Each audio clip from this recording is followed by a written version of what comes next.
Israel और Hamas के बीच आर्जी ceasefire खत्म होने से 8 मिनट कबल इसे एक दिन के लिए और आगे बढ़ा दिया गया।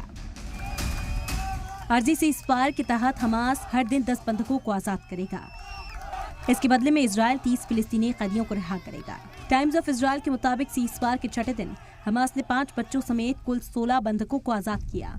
हमास 2 रूसी इजरायली खवातीन को रिहा किया। पहले 2 रूसी और इजरायली खवातीन को रिहा किया गया। बाद में 10 इजरायली और 4 थाई शहरियों को आजाद किया। बदले में इजराइल ने भी करीब 30 फिलिस्तीनी कैदियों को रिहा किया।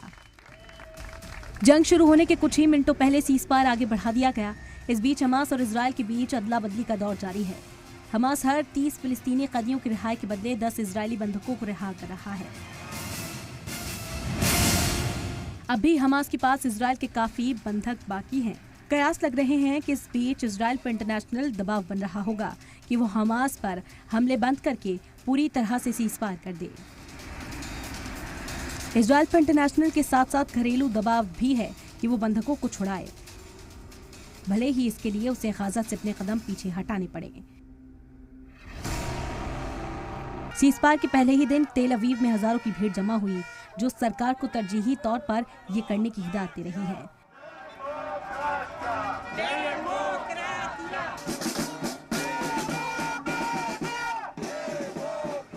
बंधकों को मिलिट्री के जरिए छुड़ाना मुमकिन नहीं, ये इजराइल समझ चुका है। इसके लिए वो पूरी तरह से हमास पर मुनहसिर है।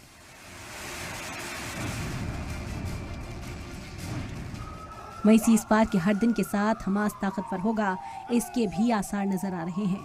इस बीच गजा के हालात सुधर नहीं रहे। जंग की वजह से गजा में इंसानी बहरान बना हुआ है।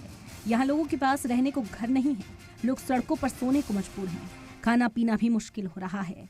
सीज़फायर के दौरान राहत के सामान के लिए ट्रक्स तो पहुंच रहे हैं, लेकिन ये सामान लेने के लिए लोगों को लंबी लाइनों का सामना है। BBC के मुताबिक सैकड़ों लोग रसोई गैस लेने के लिए 3 दिन से लाइन में लगे हैं। ब्यूरो रिपोर्ट, ज़ी मीडिया।